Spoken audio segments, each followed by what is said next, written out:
Welcome, everyone. How I'm going to start off is show you some slides and tell you a little bit about my background in the history of jazz, according to me. So, first of all, I will say if you are a jazz fan, you will probably be taking notes and have a few comments like, "Why didn't you talk about Pat Metheny a lot longer?" or something.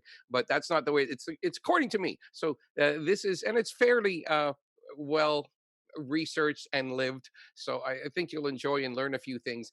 Here we go. The history of jazz, according to me. I'll start off with that was the first record I heard that got me into jazz, Duke Ellington's Far East Suite. Now, I should tell you, I'm from North Bay. I was born there. My parents were very young. My mom had three kids by the time she was 20, so she liked to dress us funny, like Ken and Barbie dolls, I guess, or something. And they listened to cool music. This record was left at our house. They had a party, and somebody left this record at our house. When I put it on, I had no idea what this was. All I knew is I wanted to go to the Far East and listen to music like this all the time. Funny thing is, this record wasn't didn't he didn't go to the Far East. He did get as far as the Middle East, but what a fantastic record. So my parents were into Freddie Fender and Neil Diamond and all the people that probably everyone liked. But Duke Ellington, this one record really, really got me going. The next record that is funny is I wanted the record Diodato.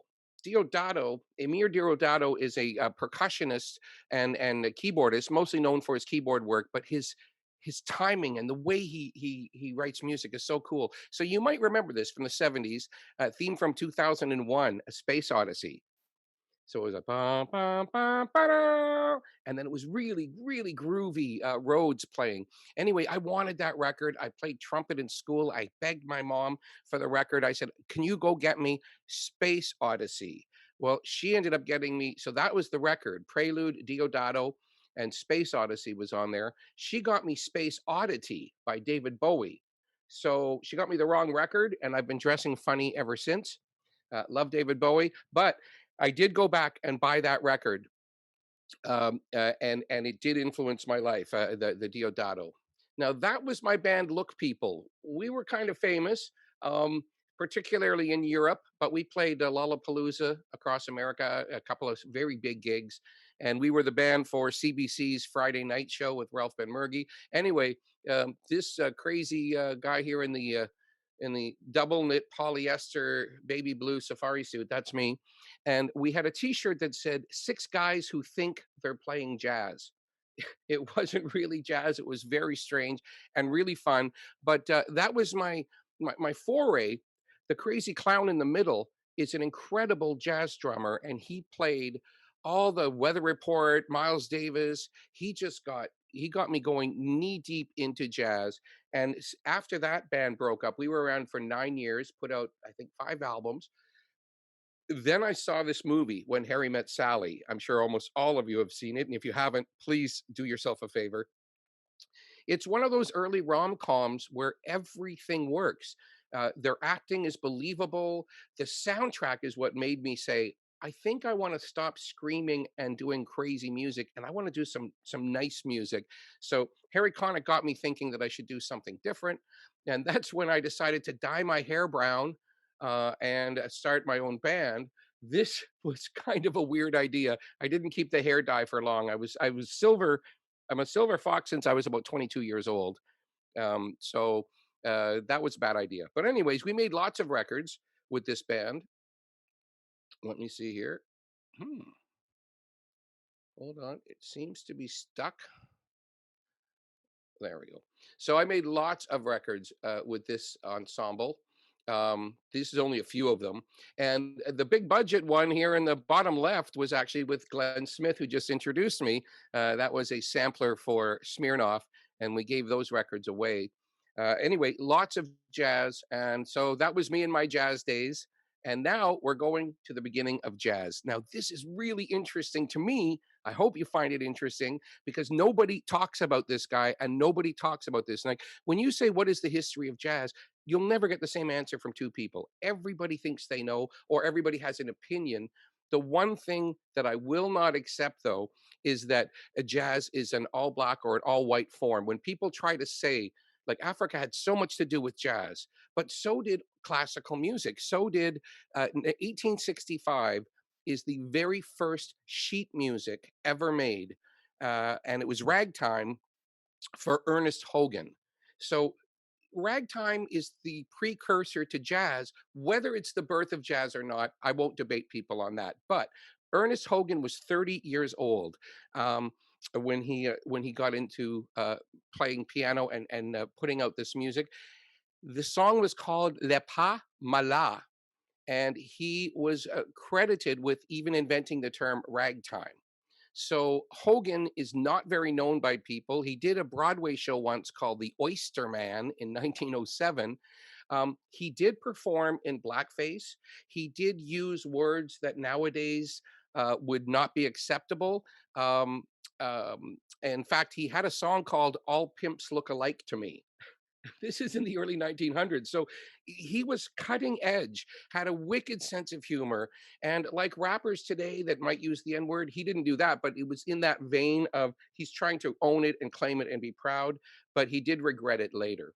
Um, but he was the first guy to have done sheet music for ragtime and never got any credit. Ben Harney came up next. Now, he popularized rag in a different way. He's from Kentucky. He had a song called You've Been a Good Wagon, but You Done Broke Down. And he was dubbed Ragtime's father in 1938. His background is well documented. And he did have one song called Cakewalk in the Sky that was a first written example of a vocal ragging. So early scat. He would be the very first person where there's some proof on early scat. And he did to travel around Asia and Europe, and sometimes in blackface. Again, this is what they did back then, but it doesn't make it any easier to swallow today. Um, anyway, they were both from the same area of Kentucky, both of these guys. And the next one is the one you probably all of us know, Scott Joplin.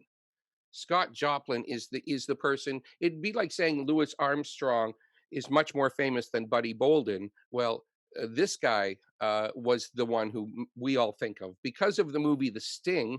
Marvin Hamlish did a version of The Entertainer and all of those great rag songs. The first was Maple Leaf Rag in 1899. That was his first tune, but I still think that he just wrote so much great music, and we owe a lot of respect to Scott Joplin. So again, this is all just going into jazz. This is the very, very beginning. Coming up next, well, this is a character, Jelly Roll Morton. He wrote the Jelly Roll Blues in 1915. He says it's the first published jazz composition, but he also said he invented jazz. So he had a little bit of an attitude problem. And he was quite funny. And he played in the brothels in New Orleans. He bragged about his sexual prowess. But the fact that he invented jazz in 1902, that's never been proven. So he's quite a character, but he did write some crazy songs. Now, Buddy Bolden, I mentioned briefly, he is the man who actually took ragtime and jazz to a new place. Buddy Bolden was a little bit insane. He was a trumpeter. He died in an asylum. He thought that playing the trumpet let the bad air out. He thought it was like a spiritual thing that he had to do. And he's the first person that took horn sections and said, we're going to be the leads. The guitar and the piano are going to just strum behind us, but we're going to be the things that do the main, that do the leads. And he did add a lot of soloing, which back then nobody did. So Whinin' Boy Blues was a great song from Jelly Roll Morton that really took off. But again, I would say Buddy Bolden, and Buddy Bolden never recorded anything. Nobody has a recording of Buddy Bolden. And that's why we all talk about Louis Armstrong, because he came next. And boy, did we ever need him. We'll get to Louis in a moment. I'm going to go to, let's see what this next one is, John Arpin. Does anyone remember John Arpin? He is a famous Canadian piano player, but he was the guy, probably 50s, 60s. He was playing on top of the Sutton Place Hotel. He played the Royal York. He was one of those piano lounge guys. But the thing is, he's one of the greatest, or was one of the greatest ragtime piano players on the planet. Um, all kinds of people like Dick Hyman and Michael Casehammer and Robert Scott, all these other great piano players all talk about John Arpin. John Arpin passed away a few years ago in Toronto. He has small hands. And one of the greatest things that I got to see him play right up close. I booked him in a studio just so I could see him play. And he's got tiny little hands and he can play so beautifully. And he complimented Robert Scott and Michael Casehammer. He goes, there's a few young Canadians who are um, he didn't say dainty, but he said they're not ham-fisted. They're not playing boogie woogie. They're playing proper ragtime music. So that would be a famous guy for Canada. Again, Canadian famous means you still have to wear a name tag, but because he's not that famous, but he is a great guy. Next came the Charleston. Um, so that was a dance step. So like the cakewalk, the two step, the foxtrot. Well, the Charleston was a great way for people to stay fit and have fun. And at the time, it was pretty wild. Maybe a few of you remember that. Now, this is the Charleston Heston. Um, this has nothing to do with the Charleston, but I did write a song called the Charleston Heston. So I thought I'd introduce this picture and also tell you a little known fact that Fred Astaire actually taught Chuck to do the Charleston on the set of an old movie. So there you go. And to be fair, Charleston wasn't so much ragtime. It was a little bit more like stride piano, which is ragtime, but it's not concerned with the form of music. So, for example, if you hear a modern pop tune or maybe even a Irving Berlin song, maybe even an older song, but when they're played in that ham-fisted ragtime party music, well, that would technically be stride music or boogie woogie music. Um, Now, let's see. Yeah, okay. So that's just some more dance steps. Now here, James P. Johnson, the father of stride. So, like Fats Waller, he just kept this music moving along. And this guy would be a big influence for Michael Casehammer, who is a pianist living in Vancouver or Victoria right now, but super famous across Canada, playing soft seat theaters, a very good looking young man, really, really an old fashioned showman. And Canada only has a few of those. So when you find young people who have that bravado and that kind of Peter Appleyard way of just performing and making the audience love them, that would be Michael Casehammer, and this is the guy who inspired him for all that. Okay, so that's the boogie woogie. All right, now this is a photo. Where is he? Oh, well, okay, he's second from the left. Buddy Bolden holding up a trumpet. That's one of the few photos of him. In 1877, well, he was born then, and by 1900, he had the name King Bolden. Nobody could touch him. Everybody said he was the greatest ragtime player, trumpet player. He also did gospel music, blues music, and like I said, he's the guy who convinced everyone to say, "Let's make the horns the main instrument." And then we come to Benny Goodman. Now, Buddy was the first, but Benny Goodman was called the King of Swing. And come to think of it, Paul Whiteman called himself the King of Jazz, and Nat King Cole, well, there's a king in there. Queen of Song, Billie Holiday. Queen of Soul, Aretha Franklin. The Maharaja was Oscar Peterson's nickname. So we had a lot of ersatz royalty in the jazz world back in the old days. And let's see, we're not going to go too far into Benny because that's pretty obvious. We will get to some more swing in a minute, though. Bolden was diagnosed with schizophrenia at the age of 30, and he was admitted into the Louisiana State Insane Asylum, and that's where he spent the rest of his life. And I think we've all seen stories or heard stories about how things were back then. They didn't know how to help people. They gave them electroshock and let them sit around. It was tragic. And for a guy who didn't have a single recording, his name lives on because Sidney Bechet wrote Buddy Bolden Stomp. Duke Ellington wrote Hey Buddy Bolden. Wynton Marsalis performed Buddy Bolden on a live album recently.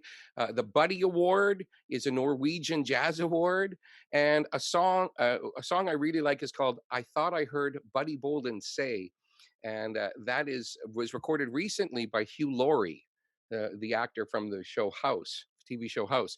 Really great tune. So, aside from a guy who changed music in a decade, it's just amazing. He's between 18 and 30 years old.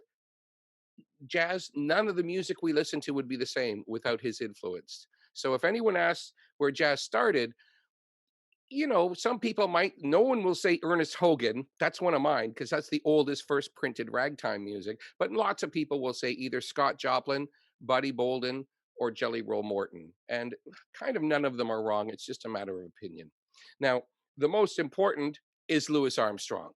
There's no one more important than him back then, and probably no one more important when it comes to bridging the gap from black and white music or black and white musicians, because he always kept his smile on his face. Sometimes I'm sure it hurt. Sometimes he had to take the back entrance into a jazz club, but he always kept his spirits up and really crossed over.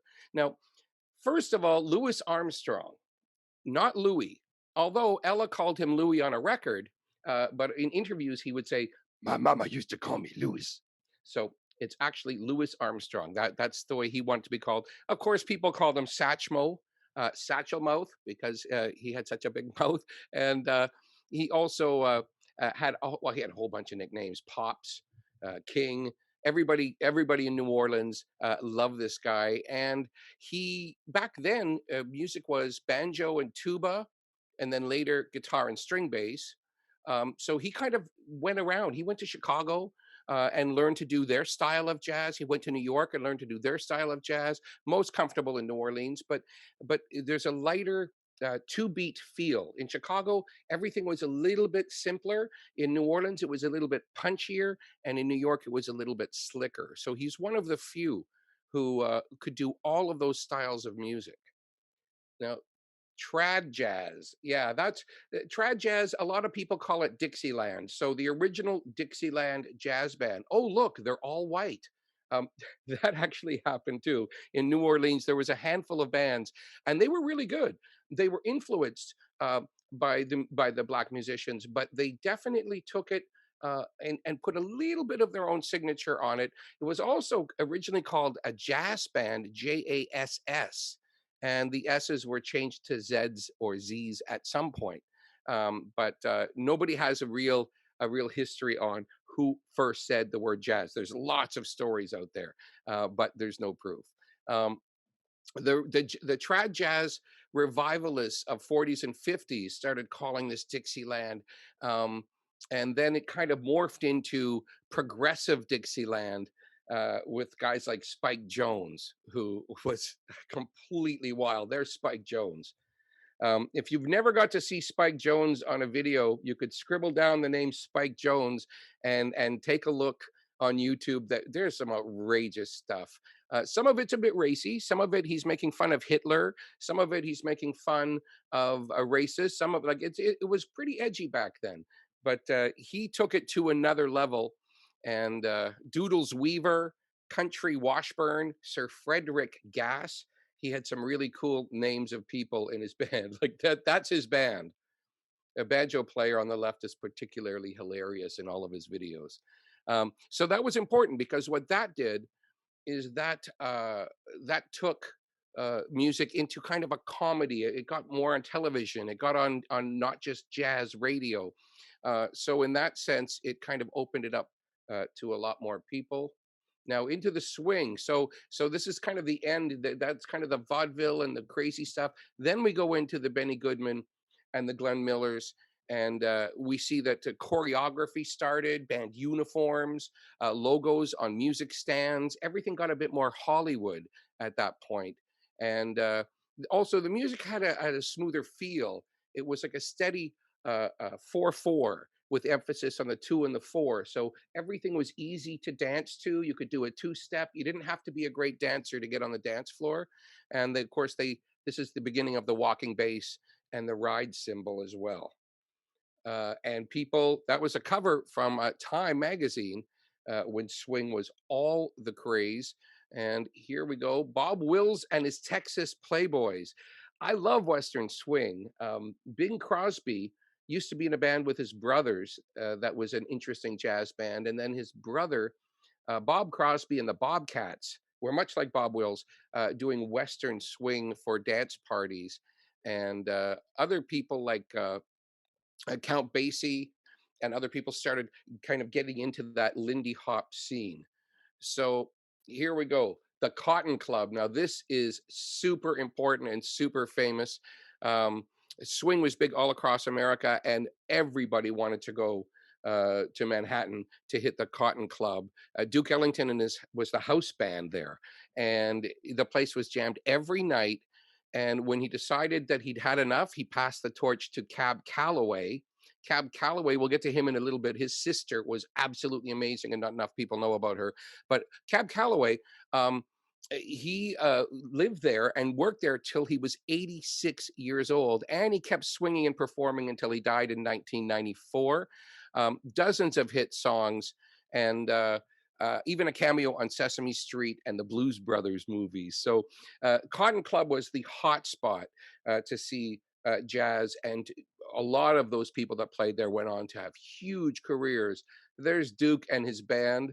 In my opinion, Duke Ellington is the boardwalk of Jazzopoly. There's no such game. But if there was a game called Jazzopoly, Duke Ellington would be Boardwalk and Oscar Peterson would be Park Place. That's my opinion. Look at how happy the band is. What Duke did that so few people did. Um, I have some notes here, but I'm totally off them at this point. What Duke did that so many people didn't do, he got all of his musicians to shine. He would be so excited um, to say, "Oh, you're really good at that weird trill on the clarinet. We're going to add that in a song. Oh, you've got this weird joke with a trombone, how you play it upside down." Whatever somebody's talent was, he made sure they were featured, and his band loved him. Even Billy Strayhorn, who wrote so much of the music for Count Basie, sometimes Strayhorn was a little jealous of all the attention that Duke Ellington got, but he loved Duke Ellington like a brother and said, "Hey, the guy takes my songs, he punches them up, he records them, and we all win." So they were so good. And also, so his writer Billy Strayhorn was gay, and back then that was not discussed. So he was a quiet little man, and he had a beautiful life, and owed a lot of it to Duke. And Duke says he owed all of his success to the people he works with. Okay, now I'm not sure why I have this picture here, but but Squirrel Nut Zippers. Oh, I know why. Big Bad Voodoo Daddy. These were the bands that followed Count Basie and Duke Ellington. These are the bands that come out now and do pretty much the same old kind of swing. I had a band called the Royal Jelly Orchestra I mentioned with Buble and different people, and that band, we didn't do it normal. We were way over the top. It was way crazier. We were really trying to get young people to learn how to dance properly. Um, that was our mission in life. But these guys are really good. They're a really good party band, and they're living in California, and it's just great to see them still doing that. So that, believe it or not, was my band many years ago. Um, this beautiful girl on the left is Heather Bambrick, who's on Jazz FM, and she has put out a bunch of records. The man below her, the young boy, he is doing soundtracks for movies, working with George Lucas right now in California. Who else? Richard Underhill with the glasses here on the he's with the Shuffle Demons. Anyway, everybody has moved on to do all kinds of things. That's me in the white. I let my hair go back quickly, which was a good idea. Don't know why I ever dyed it. Now here we go. We're gonna get away from the modern and go back a ways again. Frank Sinatra, Peggy Lee, Ella Fitzgerald, they all sang with big bands and brought this music to a young audience. Sinatra, in particular, was a little kid when he started singing with Tommy Dorsey, and they were packing dance halls from the very beginning. Now, Sinatra said it was Tommy Dorsey's trombone that even inspired the way he phrases and he slides up and down the notes. And of course, he's worked with other people like Don Redman and Red Nichols and Louis Armstrong, and all of these people. They all really helped him develop as an artist. And Frank Sinatra, it's actually almost a miracle how quickly he embraced this style of music. He kind of came out of nowhere. And back then they didn't have scale school. So people didn't learn this in school and then go on. They really had to pick it up on the road. Ella Fitzgerald, another master. And another guy who was really cool was Slim and Slam, Slim Gaillard and Slam Stewart. They were also super hip. And these guys, who I'm sure you all recognize, Louis Jordan and oh, sorry, Louis Prima and Keely Smith. So Louis Jordan, Louis Prima, and Keely Smith, they all had great careers because they brought swing into another place, which was that kind of Vegas, almost comedy act. Louis Prima was always funny, and he's a really good singer and a decent trumpet player, but it was his showmanship that everyone adored. And Keely had a great voice, and she had to be straight. I've only seen her crack up on a couple of videos. She's almost always got the same expression. Interesting thing about Keely Smith too is she's part Cherokee, and that was one of the first First Nations to pretty much get into mainstream music. Now let's see, where do we go next? I love Django. Um, I don't know if you recognize this man, but Django Reinhardt started something called Jazz Manouche in France. He's a Belgium guitarist. He had a fire in his caravan and burned his hand to a point where there's some fingers fused together, and he just developed his own style of playing guitar. And Romani guitar players, uh, people you still use the word gypsy. It's not technically right, but that's okay. Most any Romantic person I've known, any gypsy I've known, has said it's okay. Don't use it as a put down, and you can say gypsy all you want. So it's kind of been called gypsy jazz along here with Stefan Grappelli, um, and this music is so famous right now. It's in all kinds of soundtracks, including Woody Allen soundtracks and things like that. So the Hot Club de France was what they were called it back then, and they toured with Duke Ellington in 1946. So they have a handful of standards that they've written. Nuage is probably their most famous song, and Woody Allen paid tribute to him in the movie Sweet and Lowdown. Also, the cartoon Triplets of Belleville, beautiful adult cartoon, just really, really interesting animation. And of course, here in Canada, we've got Club Django of Toronto, the French Connection Jazz Band, Django and Beyond, Danielle Bassels, and from Montreal, the Lost Fingers. So there's like 6 bands in Canada that do the music of these guys or have this influence, and it would sound like something that they might have done. Oh, now this is Lil Armstrong. Lil Hardin Armstrong was Louis Armstrong's second wife, and she actually composed the song Strutting with Some Barbecue, Don't Jive Me, and Just for a Thrill. Just for a Thrill is a very famous song. June Garber and Jackie Richardson just recorded that in Canada recently. Um, so it's amazing because she was singing with King Oliver, who was a good friend of Louis Armstrong. They were both trumpet players. And at some point, a romance ensued, and so the other bandmates, everybody in King Oliver's band wanted to marry this girl, but Louis Armstrong was the one who won, and he wasn't famous at the time. He was respected, but he was not the Louis Armstrong that the world knows. So uh, Fletcher Henderson took over Louis Armstrong because he wanted to go off on his own and stop being in this band full of guys who wanted his wife, which is probably a good idea. And he started the Hot Five. So they grew apart at some point. I think by 31, they had broken up. But Mrs. Louis Armstrong, led an all-female jazz band. I mentioned this woman, and this woman should be more famous. Her name is Blanche Calloway, Cab Calloway's big sister. She had a band called Blanche Calloway and her Joy Boys, and they made a few recordings. They did a lot of touring, and her lyrics were playful, and she was powerful. And back then, men didn't know how to take that. Some people liked it. Some people were completely intimidated by how, and she often had to play to segregated audiences as well. Um, there's one cool story here. She was fined $7.50 for using a woman's washroom at a gas station, because they didn't have a washroom for blacks, and she had to go to the bathroom. So good for her. This is really these days. It's just crazy to think about this. Decades later, she became an active member of the NAACP, She was the first African American to vote in Florida in 1958. That's not that long ago. That is so wild.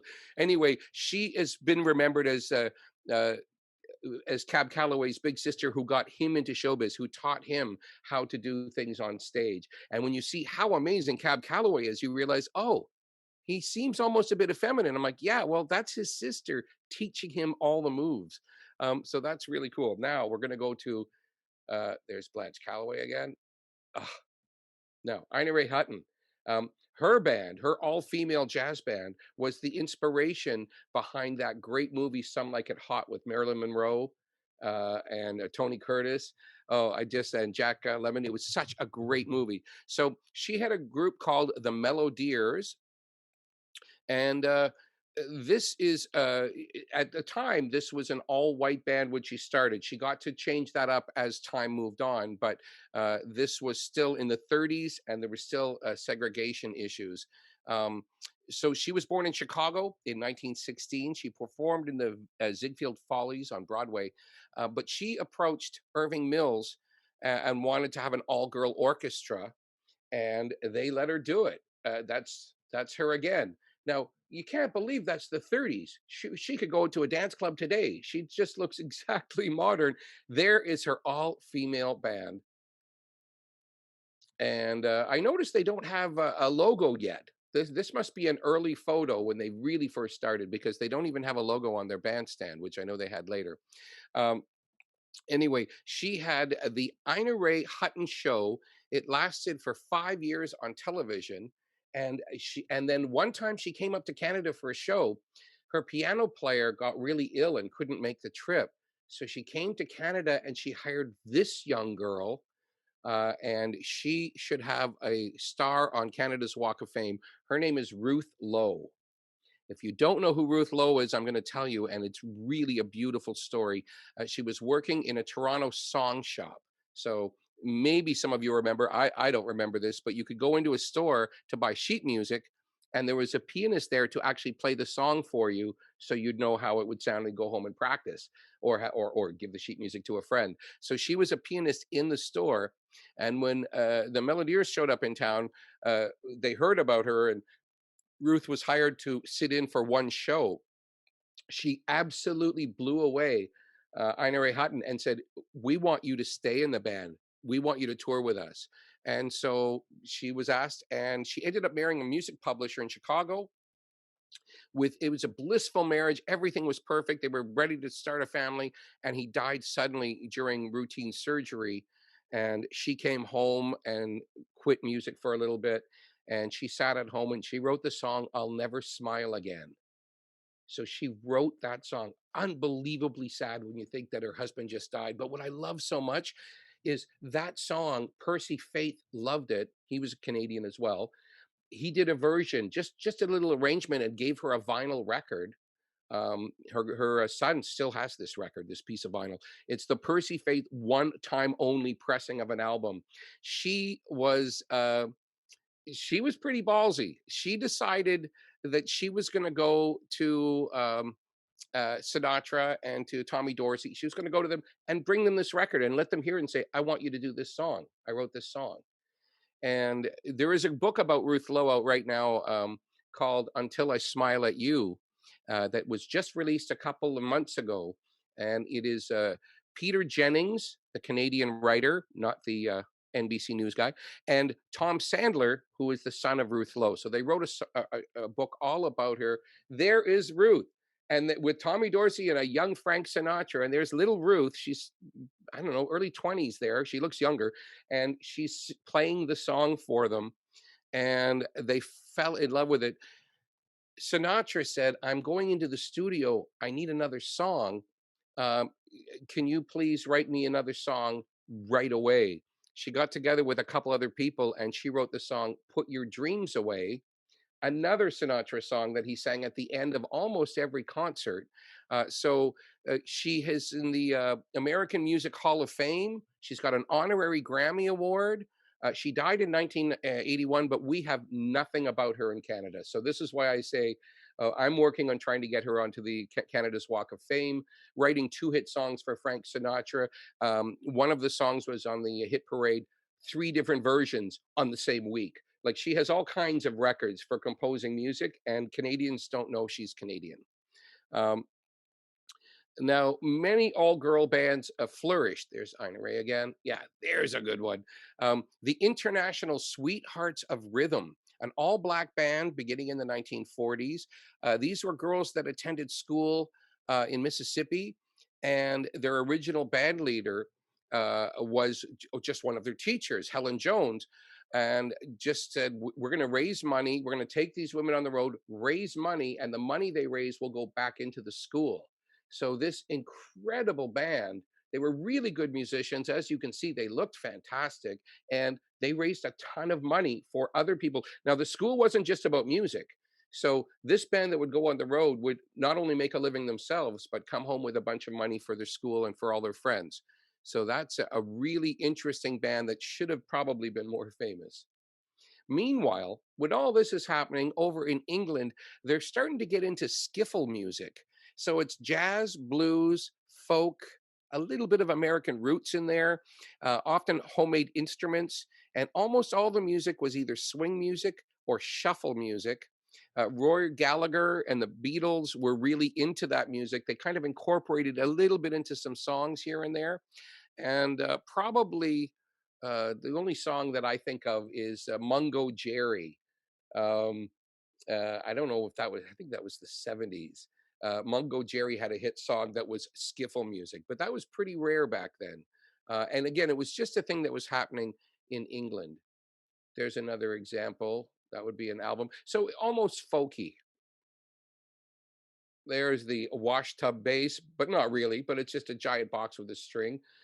So they were extremely inventive, and and that's basically just what was happening in England. Oh, Mungo Jerry's song was called "In the Summertime." In the summertime, da, da, da, da, da, da. I don't know if you remember that one, but it was a pretty famous song. And then next, we're going to back to America, because after swing came bebop, and there's a very young Dizzy Gillespie, Charlie Parker, Dizzy Gillespie. They would be like 4 founding fathers of that.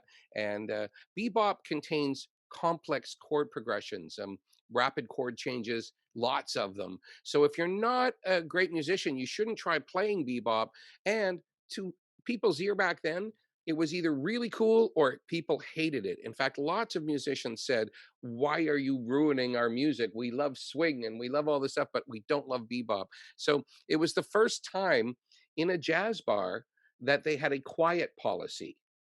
They wanted people to come in and experience the music, and you didn't come in here to have the music as the background. You were here to study the music and clap after solos.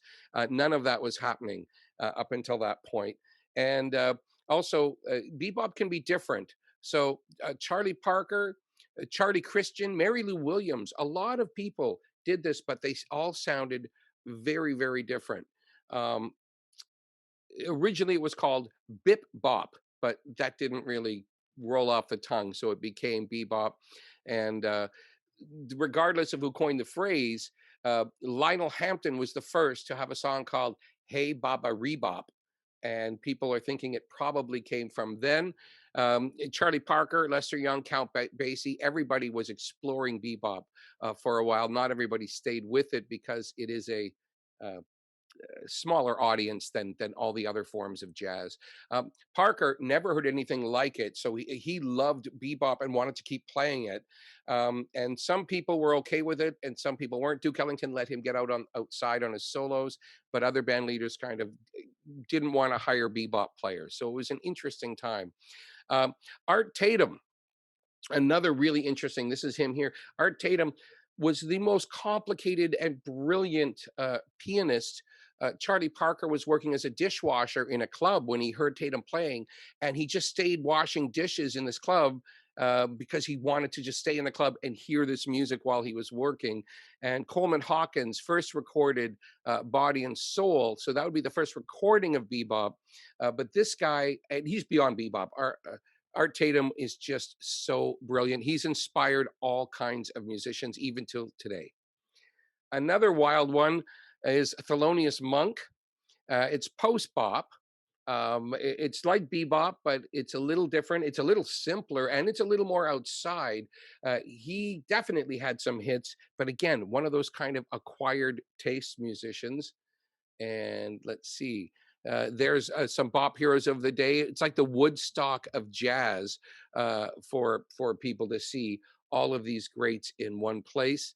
And Jazz at Massey Hall. That's what this photo is from. It featured Dizzy Gillespie, Charlie Parker, Bud Powell, Charles Mingus, and Max Roach. So it's the only time all five of these people got together.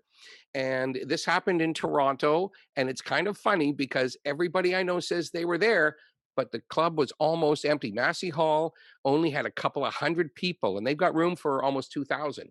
They only had a couple hundred people watching the great. They called it the greatest concert ever, and because there was a boxing fight at the Maple Leaf Gardens that was way bigger, and everybody was into boxing back then. So there was hardly anyone here.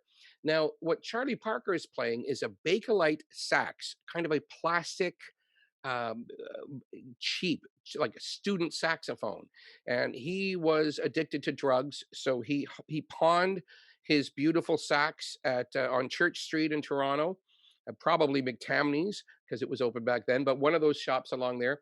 And he brought it his good horn, got some money, got a crappy horn, went out and did some drugs, and then went to the concert. So the people in in the band were really mad at him, and you can hear it in some of their playing. But in some ways, it's absolutely brilliant and cutting edge, and it really is a super famous. Oh, Rocky Marciano was one of the boxers, so you can imagine. Sylvester Stallone probably wasn't born yet, but Rocky Marciano was there. Um, anyway, it's interesting how many people say they were there, but this was absolutely famous. This show in 1953, and that was what Massey Hall used to look like. Now, I've played at Massey Hall 10 times on New Year's Eve. I host parties there with Mark Breslin, so we do music and comedy. It's now under renovations. It's been closed for 2 years. It's probably got at least another year to go. But the good news about Massey Hall is it's not going to be, they're not changing the main hall. They're going to make, because the acoustics are perfect in there. So they're going to keep that. And that was the record. Now, Charlie Mingus brought a tiny little recording gear with him and recorded this and owned the masters. And it's not a well recorded album, but for our purposes, like for a student, it's just great that it exists. All right, now we're going to go to cool jazz quickly. Just got a little more here. Cool jazz, Miles Davis. He started with this solo on Charlie Parker's "Chasing the Bird."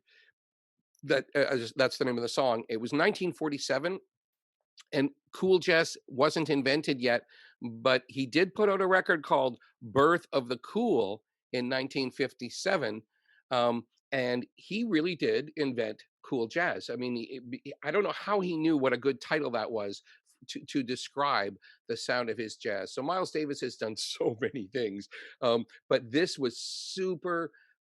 It was real jazz for musicians, but it was also really easy to listen to and put on when you get home from work and you want to just relax.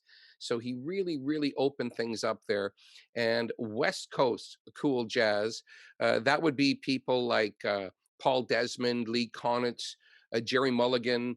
Stan Getz is probably the most famous. And then, of course, Stan Getz got into bossa nova as well. Brubeck, this is the best-selling album in the 50s. And when I think about the 50s, I always think of Shana Na tribute bands, like things from the 70s that pretended they were from the 50s. But this was a fantastic record and did so much for jazz. That's when all of a sudden people thought, oh, I might make a living. Hard bop, I guess it kind of made sense because you got the cool jazz going on. So now you want some hard bop, which is pretty much, I mean, it kicked off in the 50s. It's pretty much like bebop, except it's a little bit cooler. There's Latin elements into it, there's a driving style. So it was a little bit more accessible to people than the bebop. But I mean, bebop and hard bop, they're pretty similar. Um, Detroit, Philadelphia, New York, all of the places, every major city had a bebop club, and it was hard bop from Art Blakey, Cannonball Adderley, Bobby Timmons had a song called "Moanin'." So all of those things were were getting popular. Art Blakey, just a fantastic drummer and band leader. Mingus Aum, one of the coolest records ever. I totally recommend that too if you're a real jazz fan. It's not crossover. John Coltrane, funny short story here. A friend of mine is Claire Martin. She's a dame in England.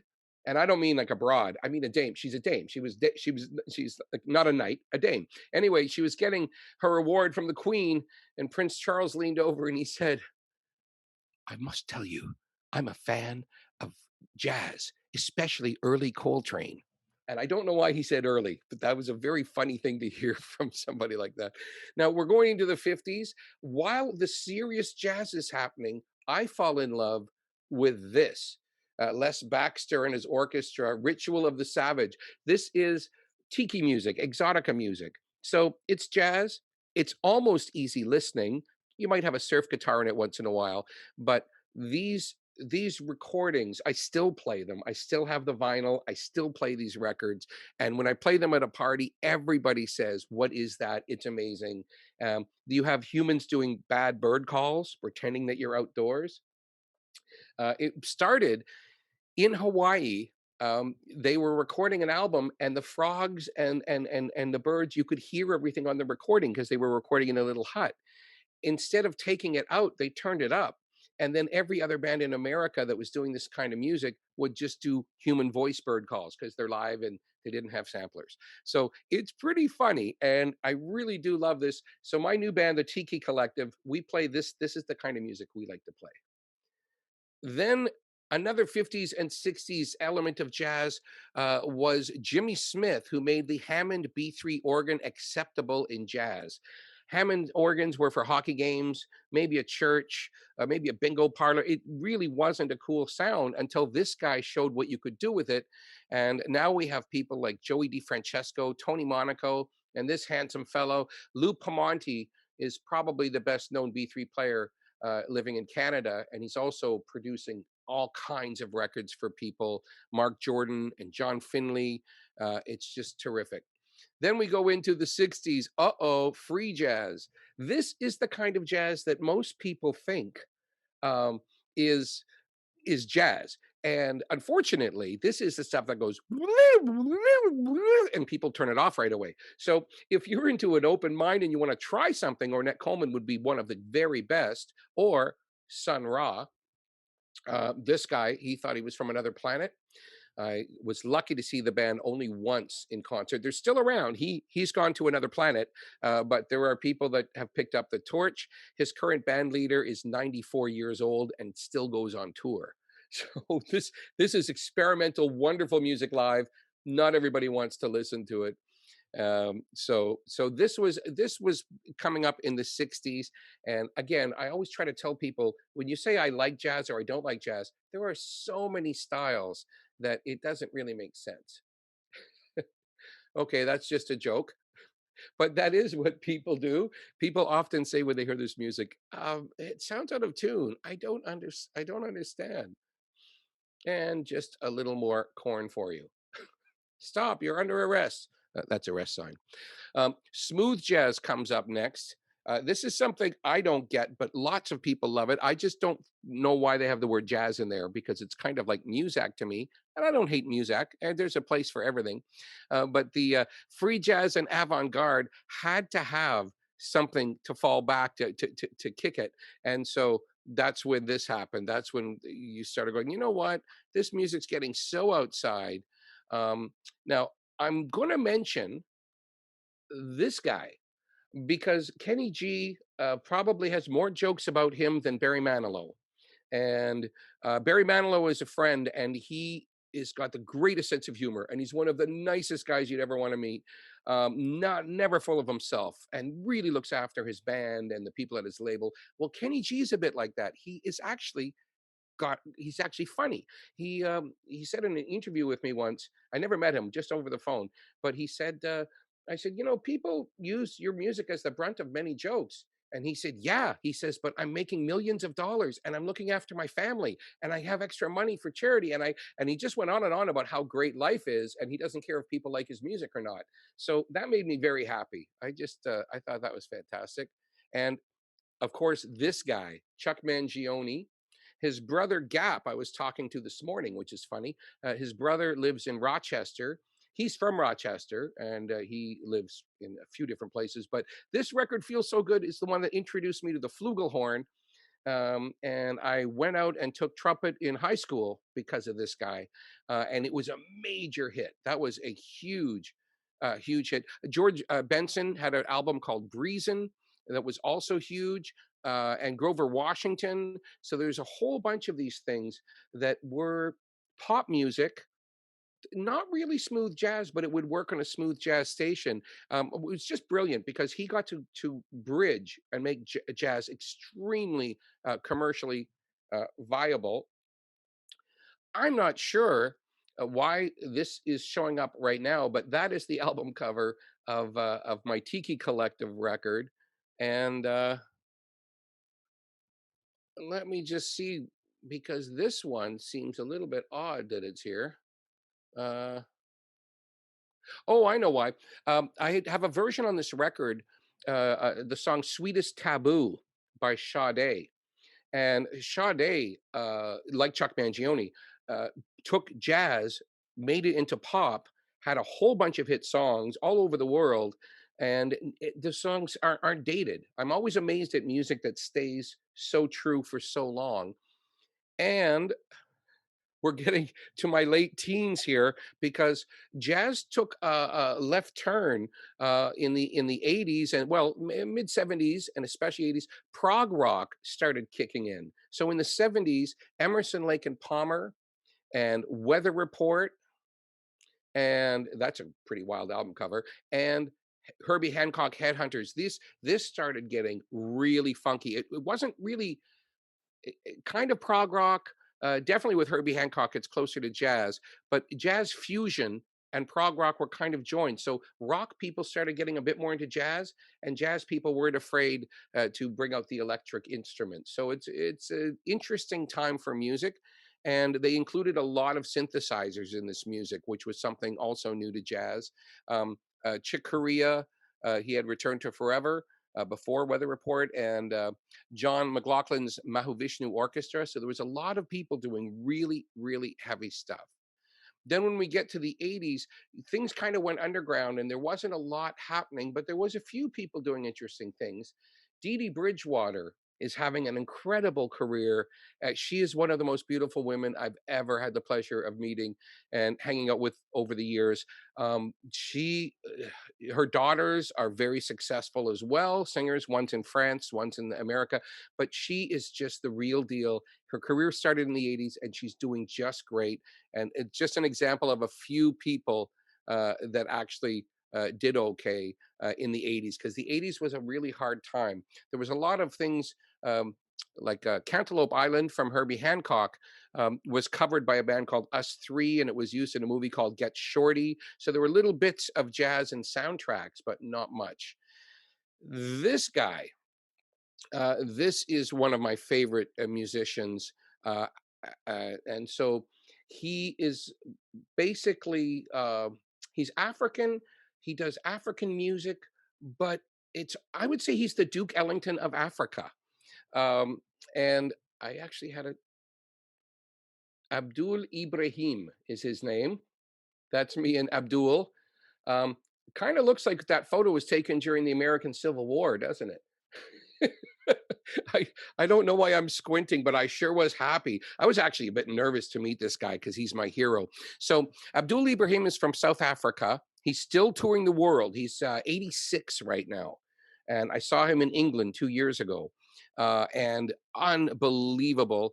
And another fella, I wish I had a photo. Abdoulaye Alassane Touré.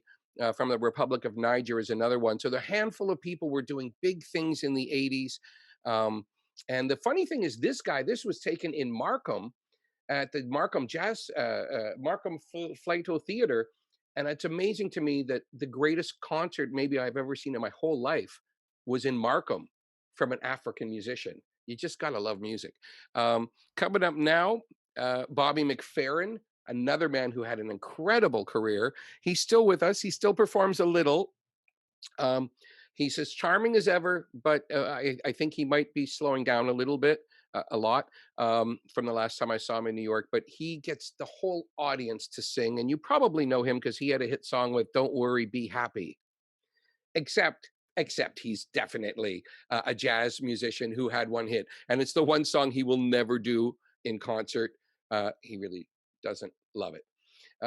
EST is an example of a normal, a kind of modern, a bit of synthesizers, but definitely jazz. They're not trying to upset anyone. Then there's the electro swing scene, and that is pretty popular here. It's kind of gone down in the last few years, but basically people just use electronics and swing music. And this gentleman, oh, the photos by Jerry Reichard. That's not it. That's Dick Hyman. And if you don't know who Dick Hyman is, that is his real name. He's a very serious man. He's got a very dry sense of humor. He is one of my greatest influences because he has made hundreds of records. For jazz piano players, this guy is up there with Art Tatum and Oscar Peterson. He's just one of the greatest living piano players. And right now he is the greatest living piano player because everyone else is gone. So he can play any kind of music. He has done the soundtrack to about 15 Woody Allen movies. Whenever you hear jazz and old fashioned music in a Woody Allen movie, that would be him. He also played Moog synthesizers, Baldwin organs, Lowrey organs. Anytime someone had a new instrument, they would go to Dick Hyman and they would say, "Could you please test this out for us and let us know what you think?" And he'd make albums of it. So when I first met him, I brought him a whole bunch of computer albums, Moog albums, and he said, "I have never seen so many of these records ever, even when I made them." Since then, he's gotten a check from Busta Rhymes and from Beck, and all these musicians are sampling his records and making new records out of them. So he's still making money while he's at home in Florida. And he's 93 and he's still performing. So just I love this man like family. Pat Metheny, have to show him for a moment because just to make sure I get, he has his own music. He's basically invented his own style. So there's nowhere else to put him except near the end. What he has done with the guitar, how serious he is with jazz, young jazz musicians, and with sonic sounds. I met him many times and we never really hit it off until the last time. And the last time, because he's just kind of in his head and he's not, I'm pretty gregarious and he's not. So it was really interesting when I met him the last time. Because the last time I saw him, I said, "Listen, I have a new stereo system and I want to have some events at my house where people come and sit down. You have to turn off your cell phone. You're not allowed to turn it on or look at it. You can't even have it on vibrate. And we're going to listen to a whole album. Just sit there and listen to an album together and then we'll discuss it." And I said, "Which one of your records should I do that with?" And he jumped up. He was so excited. And he said, "I love that question. Oh, I have to think." And he really took him a while because he said, "Every record I make is supposed to be heard from beginning to end. Every record is an adventure. I don't make a record full of singles." So he's just an amazing guy. But now to close up, before we take some questions, uh, Satchmo, this is my holy trinity. We would not have jazz if it weren't for this man who took Buddy Bolden's work and Jelly Roll Morton and all this and made it accessible. He was in movies. He hated the idea of doing Hello Dolly. He never wanted to sing that song or release it. And it was a #1 single and it made him rich and famous. And he's glad he did it now. Duke Ellington, as I said, the boardwalk of Jazzopoly. I have over 200 records from Duke Ellington, and I've done lectures on just Duke Ellington in the past because I'm such a super fan. And the third in the Holy Trinity, Miles Davis.